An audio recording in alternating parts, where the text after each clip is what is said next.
Hello guys, welcome to my channel. இன்றைக்கி நம்ம 6ஆம் வகுப்பு 2ஆம் பருவத்தில் இயல் 2 ஆசிரியர் தான் பார்க்க போகிறோம். கவிதை பிழை. பாக்ஸ் கண்டென்ட் பாருங்கள். பாக்ஸ் கண்டென்ட்டில் எதுவும் இம்பார்ட்டண்ட்டானது இல்லை. ஸோ அப்படியே பார்த்தீங்கன்னா நன்றி அறிதல், பொறையுடைமை, இன்சொல்லோடு.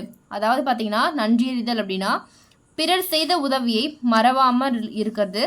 அடுத்ததாக பொறையுடைமை அப்படின்னா பாருங்கள், பிறர் செய்யும் தீமையை பொறுத்து கொள்ளுதல். இன்சொல்லோடு அதாவது இனிய சொற்களை பேசுதலோடு இன்னாத எவ்வுயிருக்கும் அதாவது எவ்வுயிருக்கும் துன்பம் செய்யாதிருத்தல். கல்வியோடு கல்வி அறிவு பெறுதல். ஒப்புரவு ஆற்ற அறிதல் அறிவுடைமை அதாவது எல்லோரையும் சமமாக பேணுதல். ஒப்புரவு அப்படின்னா எல்லோரையும் சமமாக பேணுதல். அறிவுடையவராய் இருத்தல். அறிவுடைமை அப்படின்னா அறிவுடையராய் இருத்தல்.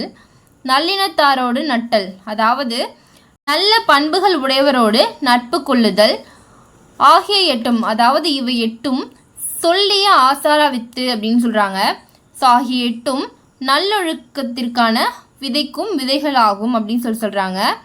ஸோ அவ்வளோதான் இதில் இருக்க கண்டென்ட் கொடுத்துருக்காங்க. ஸோ இந்த ஆகிய 8 என்ன சொல்கிறாங்கன்னா வித்து அப்படின்றாங்க. வித்து அப்படிங்கிறது பார்த்திங்கன்னா விதை. ஓகேவா? ஸோ இது யார் எழுதியிருக்காங்கன்னு பார்த்தீங்கன்னா பெருவாயின் முள்ளியார் எழுதியிருக்காரு. சொல்லும் பொருளும் பாருங்கள். நன்றி அறிதல் அப்படின்னா பிறர் செய்த உதவியை மறவாமை. ஒப்புரவு என்பது எல்லோரையும் சமமாக பேணுதல். நட்டல் என்பது நட்பு கொள்ளுதல். அடுத்ததாக பார்த்தீங்கன்னா நூல்வெளி. ஆசிரியக்கோவையின் ஆசிரியர் பெருவாயின் முள்ளியார். இவர் பிறந்த ஊர் கயத்தூர். இது அடிக்கடி கேட்டுட்ருக்க கொஷின். ஆசிரியக்கோவை என்பதற்கு நல்ல ஒழுக்கங்களின் தொகுப்பு என்பது பொருள். இந்நூல் 14 கீழ்கணக்கு நூல்களில் ஒன்று. இந்நூல் 100 வெண்பாக்களை கொண்டது அப்படின்னு சொல்கிறாங்க. அடுத்ததாக பார்த்தீங்கன்னா இயல் 2 கவிதை பேழை. கண்மணியே கண்ணுரங்கு. பாக்ஸ் கண்டென்ட்டில் எதுவும் இம்பார்ட்டன்ட் கிடையாது. அடுத்து பார்த்தீங்கன்னா ஆராரோ ஆரிரரோ ஆராரோ ஆரிரரோ நந்தவனம் கண் திறந்து நற்றமிழ் பூ எடுத்து. ஸோ நற்றமிழ் பூ எடுத்து அப்படின்னு பார்த்தீங்கன்னா தமிழ்ச்சோலையிலேருந்து பூ எடுத்து பண்ணோடு பாட்டை சேர்த்து அப்படின்றாங்க. ஸோ இசையோட பாடி உலகம் புகழ வந்தாயோ அதாவது பார் போற்ற. பார் அப்படின்னா பார்த்தீங்கன்னா உலகம். ஸோ பார் போற்ற வந்தாயோ உலகம் புகழ வந்தாயோ. தந்தத்திலே தொட்டில் கட்டி அப்படின்னு பார்த்தீங்கன்னா தங்கத்திலே பூ இழைத்து. ஸோ தங்க பூ பதித்த தந்தத்தால் ஆன தொட்டிலில் செல்லமாய் உறங்க வந்த சேர நாட்டின் முத்தேனோ அப்படின்னு சொல்கிறாங்க. செல்லமாய் வந்து உதித்த சேர நாட்டு முத்தேனோ. வாழை இலை பரப்பி வந்தாரை கையமர்த்தி சுவையான விருந்து வைக்கும் சோழ நாட்டு முக்கணியோ அப்படிங்கிறாங்க. ஸோ இல்லம் வந்தவங்களை இன்முகத்தோடு வரவேற்று அறுசுவை உணவளிக்கும் சோழ நாட்டோட முக்கணியோ அப்படின்னு சொல்லிட்டு சொல்கிறாங்க. அடுத்த பாருங்கள்.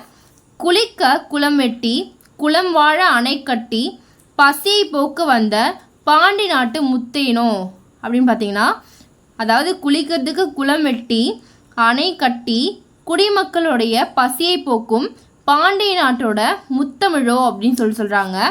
கண்ணே கண்மணியே கண்ணுரங்கு கண்ணுரங்கு.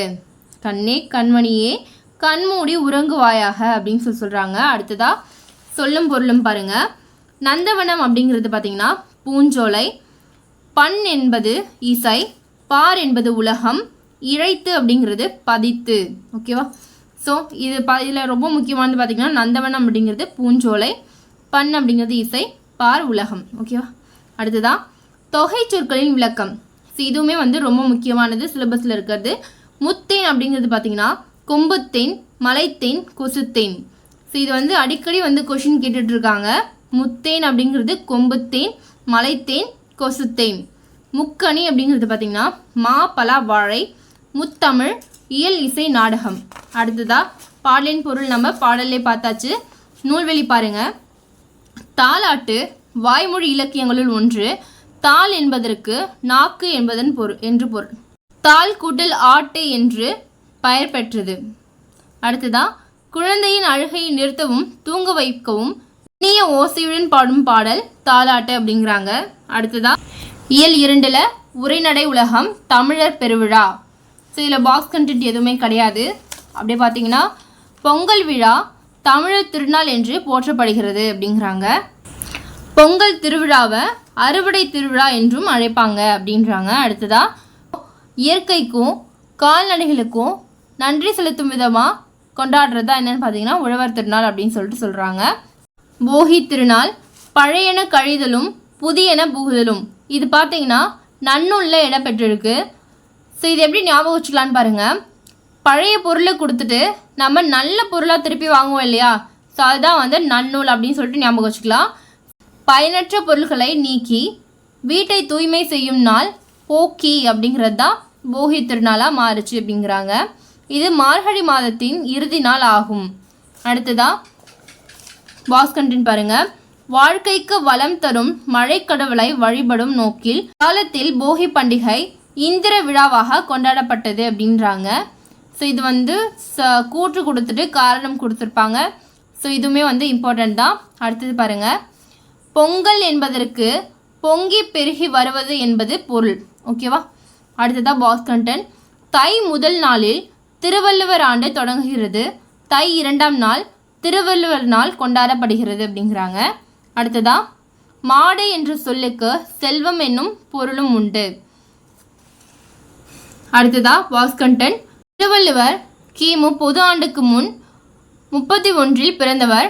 எனவே திருவள்ளுவர் ஆண்டை கணக்கிட நடைமுறை ஆண்டுடன் 31 கூட்டிக் கொள்ள வேண்டும் அப்படின்றாங்க. ஸோ இப்போது நடக்கிற ஆண்டு என்னன்னு பார்த்தீங்கன்னா 2024 கூட 31 கூட்டிங்கன்னா திருவள்ளுவர் ஆண்டு என்னன்னு சொல்லிட்டு கண்டுபிடிச்சிடலாம். அடுத்ததாக மஞ்சு விரட்டு. இவ்விளையாட்டு மாடு பிடித்தல், ஜல்லிக்கட்டு, ஏறு தழுவுதல் என்றும் அழைக்கப்படுகிறது. அடுத்ததாக பாக்ஸ் கண்டென்ட் பாருங்கள். இதில் பார்த்தீங்கன்னா அறுவடை திருநாள் ஆந்திரம், கர்நாடகம், மராட்டியம், உத்தரப்பிரதேசம் ஆகிய மாநிலங்களில் மகர சங்கராந்தி என்ற பெயரில் கொண்டாடப்படுகிறதுன்னு சொல்கிறாங்க. ஸோ இது எப்படி ஷார்ட்டாக ஞாபகம் வச்சுக்கிறதுன்னு பாருங்கள். மா அப்படிங்கிறதுக்கு மராட்டியம், கா அப்படிங்கிறதுக்கு கர்நாடகம், சங்கரா அப்படிங்கிறக்கா சங்கரா அப்படின்னா ஆந்திரா, சங்கரா ஆந்திரா அப்படின்னு வச்சுக்கோங்க. அடுத்ததாக உத்தரப்பிரதேசம் அப்படிங்கிறது சங்கர. ஓகேவா. ஸோ சங்கர உத்தர இதில் 2 வருது. சங்கரா ஆந்திரா, சங்கர அப்படின்னு பார்த்தீங்கன்னா உத்தர. ஓகேவா. அடுத்ததாக பஞ்சாப் மாநிலத்தில் லோரி என்று கொண்டாடப்படுகிறது. ஸோ பஞ்சாப்க்கு பார்த்தீங்கன்னா லாரிகள் வந்து அதிகமாக போகும் அப்படின்னு சொல்லிட்டு ஞாபகம் வச்சுக்கலாம். அடுத்ததாக குஜராத், ராஜஸ்தான் மாநிலங்களில் உத்தராயன் என்று கொண்டாடப்படுகிறது. ஸோ இது பார்த்தீங்கன்னா குஜராத் நமக்கு போனால் என்ன பண்ணுவோன்னா ஐஸ் வாங்கி, அதாவது ஜஸ் அப்படிங்கிறத ஐஸ் அப்படின்னு சொல்லிட்டு ஞாபகம் வச்சுக்கலாம். ஸோ ஐஸ் சாப்பிட்றதே நம்ம என்ன இருக்கும், உத்தியாக இருக்கும். ஓகேவா. ஸோ அந்த மாதிரி ஞாபகம் வச்சுக்கோங்க. அடுத்ததாக இயல் 2 விரிவானம் மனம் கவரும் மாமல்லபுரம். ஸோ பாருங்கள், நரசிம்மவர்மன்னா யார், பல்லவ மன்னன். அவர் ஒரு பல்லவ மன்னன். ஸோ இவர் வந்து பார்த்தீங்கன்னா மற்போரில் சிறந்தவன்றதுனால மாமல்லன் சொல்லிட்டு மாமல்லன் அப்படின்னு சொல்லிட்டு அழைப்பாங்க. அடுத்ததா ஒரே பாறையில் செதுக்கி செய்யப்பட்ட கோவில் ரத கோவில் அப்படின்னு சொல்லிட்டு சொல்லுவாங்க. ஸோ இது வந்து தேர் போன்ற வடிவத்தில் இருக்கிறதுனால இது வந்து ரத கோவில் அப்படின்னு சொல்லிட்டு அழைக்கிறாங்க. அடுத்ததா 5 ரதங்கள் உள்ளதால் இவ்விடத்திற்கு பஞ்ச பாண்டவர் ரதம் என்று பெயர் பெற்றதாக இருக்குது. அடுத்ததா இவர் வந்து பார்த்தீங்கன்னா 7ஆம் நூற்றாண்டை சேர்ந்தவராக இருக்கார். யாருன்னு பார்த்தீங்கன்னா பல்லவ மன்னன். அடுத்ததா மாமல்லபுரத்தில் காண வேண்டிய இடங்கள் பார்த்தீங்கன்னா அர்ஜுனன் தபசு, கடற்கரை கோவில், பஞ்ச பாண்டவர் ரதம், ஒற்றைக்கல் யானை, குகை கோவில், புலிக்குகை, திருக்கடல் மல்லை, கண்ணனின் வெண்ணெய் பந்து, கலங்கரை விளக்கம். அடுத்ததா நரசிம்மவர்மனுடைய தந்தை யாருன்னு பார்த்தீங்கன்னா மகேந்திரவர்ம பல்லவர். அவர் காலத்தில் இந்த சிற்ப பணி தொடங்கியது. ஸோ யாரோட காலத்தின்னு பார்த்தீங்கன்னா மகேந்திரவர்ம பல்லவருடைய காலத்தில் தான் இந்த சிற்ப பணி தொடங்கி இருந்தது. 4 தலைமுறைகளில் உருவாக்கப்பட்டவை இந்த சிற்பங்கள் அப்படின்னு சொல்லிட்டு பெருமிதத்துடன் கூறினார் மாமல்லர். அடுத்ததா புடைப்புச் சிற்பங்கள். ஸோ புடைப்புச் சிற்பங்கள் அப்படின்னு என்னன்னு பார்த்தீங்கன்னா நேரில் காண்பது போல் இருக்கிறது தான் புடைப்புச் சிற்பங்கள்னு சொல்கிறாங்க. அடுத்ததா அர்ஜுனன் தவம் செய்யும் காட்சி இது. இந்த சிற்பம் உள்ளதால் இப்பாறைக்கு அர்ஜுனன் தபசு என்று பெயர். பக்ரீதன் தவம் என்றும் கூறுவர். அதாவது அர்ஜுனன் தபசு இருக்கு இல்லையா, ஸோ அதை வந்து அர்ஜுனன் தவம் செய்யும் காட்சியை தான் அர்ஜுனன் தபசு அப்படின்னு சொல்லிட்டு சொல்கிறாங்க. அடுத்ததா சிற்பக்கலை வடிவமைப்புகள் 4 வகைப்படும். அது என்னன்னு பார்த்தீங்கன்னா குடைவரை கோவில்கள், ஒற்றைக்கல் கோவில்கள், கட்டுமான கோவில்கள், புடைப்புச் சிற்பங்கள். இந்த 4 வகைகளும் காணப்படும் ஒரே இடம் பார்த்தீங்கன்னா மாமல்லபுரம். இதுதான் தமிழகத்தின் மிகப்பெரிய சிற்பக்கலை கூடமாகிய மாமல்லபுரம் சொல்லிட்டு சொல்கிறாங்க. அடுத்ததா, இக்காலத்தில் இவ்வூரை மகாபலிபுரம் என்று அழைக்கிறார்கள். முன்னாடி பார்த்தீங்கன்னா மாமல்லபுரம் அப்படின்னு சொல்லிட்டு இருந்துச்சு, இப்போது மகாபலிபுரம் அப்படின்னு சொல்லிட்டு அழைக்கிறாங்க. அடுத்ததா, கற்பவை கற்ற பின்ன எந்த இம்பார்ட்டன்ட் பாயிண்ட்ஸும் கிடையாது. அடுத்ததா, இயல் 2ல் கற்கண்டு மயங்கொலிகள் பாருங்கள். ஸோ இதில் பாருங்கள், மனம் மனம்னு இருக்குது. மேலே உள்ள 2 சொற்களையும் கவனியுங்கள். உச்சரிக்கும் போது ஏறத்தாழ ஒன்று போலவே உழைக்கின்றன, ஆனால் 2க்கும் இடையே பொருள் வேறுபாடு உண்டு. ஓகேவா? ஸோ இந்த மனம் பார்த்தீங்கன்னா நல்ல மனம், அதாவது பூக்கள்லேருந்து வீசுகின்ற மனம்னு சொல்லுவாங்க. ஸோ இந்த மனம் பார்த்தீங்கன்னா 2 சொல்லினா அது வந்து நம்முடைய மனசு. ஓகேவா? ஸோ நம்முடைய மனத்தை தான் அது வந்து மனம் சொல்கிறாங்க.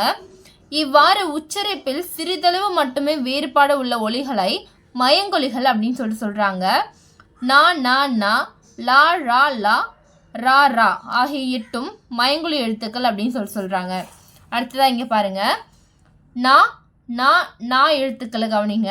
ஸோ இது பார்த்தீங்கன்னா நா அப்படிங்கிறது நாவின் நுனி மேல்வாய் அன்னத்தின் நடுப்பகுதியை தொழுவதால் நகரம் பிறக்கிறது அப்படின்னு சொல்கிறாங்க.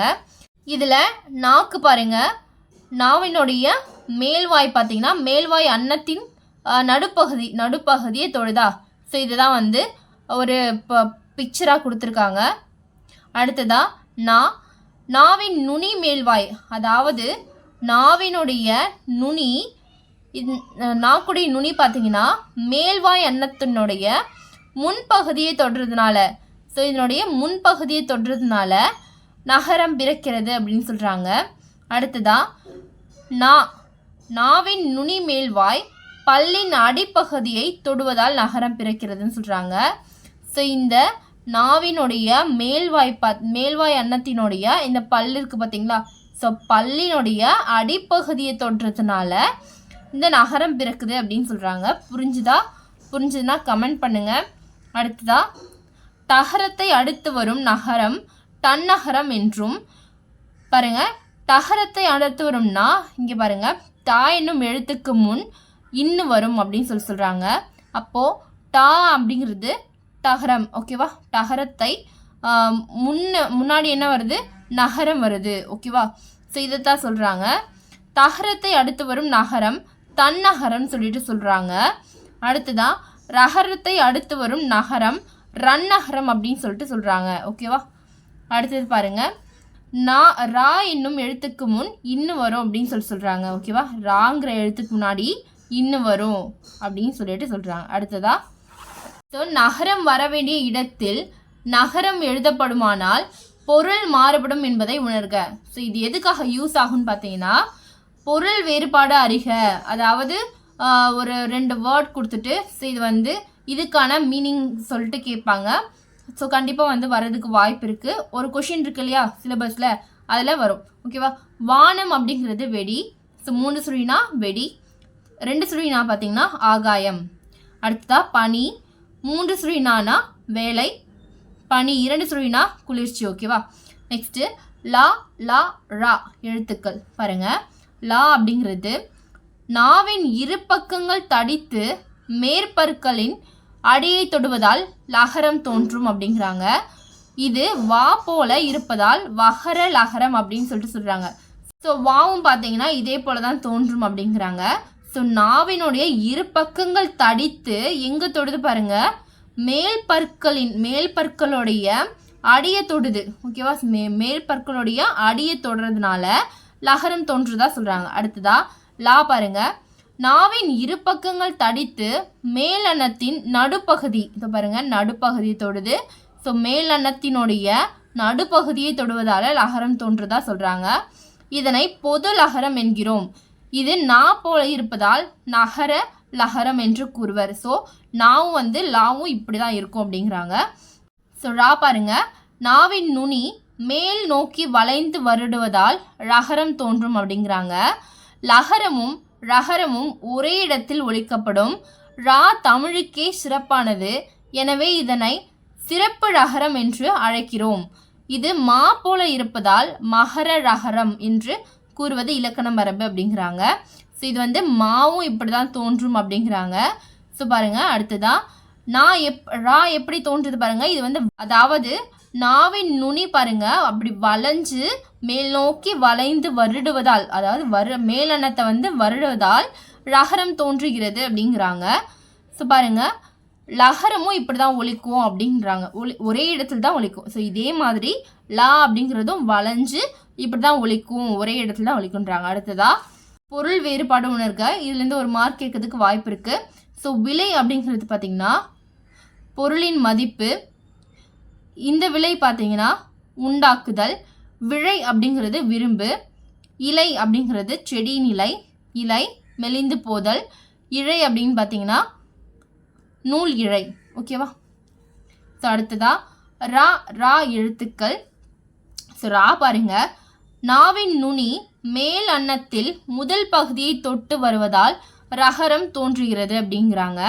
ஸோ நாவினுடைய நுனி பாருங்க மேல் அன்னத்தினுடைய முதல் பகுதி, அதாவது முன்னாடி இருக்க பகுதியை தொட்டு வருவதால் என்ன வருது, ரகரம் வந்து தோன்றுது அப்படிங்கிறாங்க. இது இடையின எழுத்து என்பதால் இடையின ரகரம் அப்படின்னு சொல்கிறாங்க. ஓகேவா?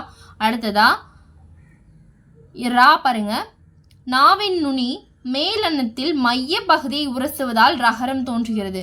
ஸோ நாவினுடைய நுனி பார்த்தீங்கன்னா மேல் அன்னத்தினுடைய மையப்பகுதியை தொடுறதுனால, அதாவது உரசுவதால் தோன்றுது. ஸோ இது வல்லின எழுத்து என்பதால் வல்லின ரகரம் அப்படின்னு சொல்கிறாங்க. ஓகேவா? ஸோ கசட தபர அப்படிங்குவாங்க இல்லையா?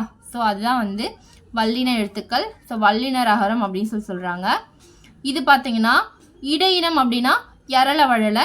ஸோ ரா அப்படிங்கிறது இடையினத்தில் இடம் பெற்றிருக்கிறதுனால இது வந்து இடையின ரகரம் அப்படின்னு சொல்கிறாங்க. அடுத்ததா ஸோ இது பார்த்துக்கோங்க, கன்ஃபியூஸ் ஆகாதீங்க. இது வந்து கேட்டிருக்காங்க கொஷினில், கூரை அப்படின்னு சொல்லிட்டு. ஏரிங்கிறது பார்த்தீங்கன்னா நீர்நிலை, அதாவது பெரிய ரீ பார்த்தீங்கன்னா மேலே ஏரி. கூரை அப்படிங்கிறது வீட்டின் கூரை. இந்த கூரை பார்த்தீங்கன்னா புடவை. அடுத்ததா கற்பவை கற்றப்பனில் எந்த இம்பார்ட்டண்ட்டும் கிடையாது. அடுத்ததா இங்கே பாருங்க, கலைச்சொல் அறிவோம். வெல்கம் அப்படிங்கிறது நல்வரவு. ஸ்கல்ப்சர்ஸ் அப்படின்னா சிற்பங்கள். சிப்ஸ் அப்படிங்கிறது சில்லுகள். ரெடிமேட் ட்ரெஸ் அப்படிங்கிறது ஆயத்த ஆடை. மேக்கப் அப்படிங்கிறது ஒப்பனை. டிஃபன் அப்படிங்கிறது சிற்றுண்டி. ஸோ இது வந்து ஆங்கில சொற்களுக்கு இணையான தமிழ் சொல்லை கண்டறிக அப்படிங்கிறதுல கேட்பாங்க. அடுத்ததாக இயல் 2 திருக்குறள் வாழ்வியல் அப்படிங்கிற டாப்பிக்கில் பார்க்க போகிறோம். ஸோ இதில் பார்த்தீங்கன்னா பாக்ஸ் கண்டென்ட்டில் எதுவும் இம்பார்ட்டன்ட் கிடையாது. விருந்தோம்பல் முதல் திருக்குறள். விருந்து புறத்ததா தானுண்டல் சாவா மருந்தனினும் வேண்டர் பாற்று அன்று. இந்த திருக்குறளில் திருவள்ளுவர் என்ன சொல்கிறார் பாருங்க, அமிர்தமே இருந்தாலும் என்ன பண்ணக்கூடாதா, விருந்தினர் இருக்கும்போது தான் மட்டும் உண்பது அப்படிங்கிறது விரும்பத்தக்கது இல்லை அப்படிங்கிறாரு. அடுத்ததா 2வது, மோப்ப கொழியும் அனிச்சம் முகந்திரிந்து நோக்க கொழியும் விருந்து அப்படிங்கிறாங்க. அனிச்ச மலர் பார்த்தீங்கன்னா மோந்து பார்த்தா தான் வந்து வாடி போயிடும்.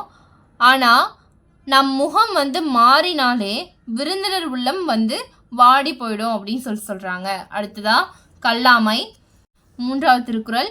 உள்ளத்தால் உள்ளலும் தீதே பிறன் பொருளை கள்ளத்தால் கல்வே மெனல். ஸோ பாருங்க, அடுத்தவர் பொருளை களவாடலான்னு சொல்லிட்டு நம்மளோட மனசில் நினச்சா கூட அது தீமையானது அப்படின்னு சொல்கிறாரு. அடுத்ததான் 4வது திருக்குறள். களவினால் ஆகிய ஆக்கம் அளவிறந்து ஆவது போல கிடும். அதாவது களவு மூலம் சேர்க்கப்படும் செல்வம் அப்படிங்கிறது என்ன பார்த்தீங்கன்னா, அதாவது திருட்டுத்தனமாக திருடி நம்ம வந்து சேர்க்குற செல்வம் பார்த்தீங்கன்னா வளர்வது போல தோன்றினாலும் முடிவில் என்ன ஆகும்னா அழிந்து தான் போகும் அப்படின்னு சொல்கிறாரு. அடுத்ததா ஊக்கமுடைமை 5வது திருக்குறள். உள்ளம் உடைமை பொருளுடைமை நில்லாது நீங்கிவிடும். அதாவது ஊக்கம்தான் ஒருவனுடைய நிலையான செல்வம் சொல்லிட்டு சொல்கிறாரு. மற்றவை எல்லாம் நிலைத்து நிற்காம அழிஞ்சு போயிடும் அப்படிங்கிறாரு. அடுத்ததா இங்கே பாருங்க, ஆக்கம் அதர்வினாய் செல்லும் அசைவிலா ஊக்கம் உடையான் உழை. தளராத ஊக்கம் உடையவனிடம் ஆக்கமானது தானே வந்து வழி கேட்டு செல்லும் அப்படிங்கிறாரு. அடுத்ததா 7வது திருக்குறள் பார்த்தீங்கன்னா, வெள்ளத்து அணைய மலர் நீட்டம் மாந்தட்டம் உள்ளத்து அணையது உயர்வு. தண்ணீரோட உயரத்துக்கு ஏற்ப வந்து நீர்ப்பூக்கள் வளருமா, அதே போல ஊக்கத்தினுடைய அளவிற்கு ஏற்ப மனிதர்கள் வந்து உயர்வாங்க அப்படின்னு சொல்றாங்க. அடுத்ததா 8வது திருக்குறள். உள்ளவது எல்லாம் உயர்வுள்ளல் மற்றது தள்ளினும் தள்ளாமை நீர்த்து. எண்ணுவது, அதாவது நம்மளோட எண்ணம் பார்த்தீங்கன்னா உயர்வாகவே இருக்கணும். ஸோ எண்ணியதை அடையாவிட்டாலும் எண்ணத்தை வந்து கைவிடக்கூடாது அப்படிங்கிறாங்க. 9வது திருக்குறள். அரும்பயன் ஆயும் அறிவினார் சொல்லார் பெரும்பயன் இல்லாத சொல். அதாவது நன்மை என்ன தீமை என்ன அப்படின்னு சொல்லிட்டு ஆராயிர அறிவு உடையவங்க பயன் தராத சொற்களை வந்து பேச மாட்டாங்க அப்படின்னு சொல்லிட்டு சொல்கிறாரு. 10வது பாருங்க. சொல்லுக சொல்லில் பயனுடைய சொல்லற்க சொல்லில் பயனில்லா சொல். அதாவது மற்றவங்களுக்கு பயன் தரக்கூடிய சொற்களை மட்டுமே பேசுங்க, அப்படி இல்லைன்னா பேசாமல் விட்டு விடுங்க அப்படின்னு சொல்லிட்டு சொல்கிறாங்க. ஓகேவா, பயனில்லாத சொற்களை பேசாமல் விட்டு விடுங்க அப்படின்னு சொல்கிறாரு. அவ்வளோதான் கைஸ், நம்ம 2ஆம் பருவத்தில் இயல் 2 முடிச்சிட்டோம். நெக்ஸ்ட்டு 3வது இயல் நம்ம அடுத்த வீடியோவில் பார்க்கலாம். இந்த வீடியோ உங்களுக்கு பிடிச்சிருந்துச்சுன்னா லைக் பண்ணுங்கள், டிஎன்பிசி படிக்கிறவங்களுக்கு ஷேர் பண்ணுங்கள், நம்ம சேனலை சப்ஸ்கிரைப் பண்ணிவிட்டு பக்கத்தில் இருக்க பெல் ஐக்கானை கிளிக் பண்ணி ஆளுங்கிறத கொடுத்து வச்சுக்கோங்க. அப்போ தான் நம்ம போட்ட வீடியோ ஒன்றுக்கு நோட்டிஃபிகேஷன் வரும். Thank you all.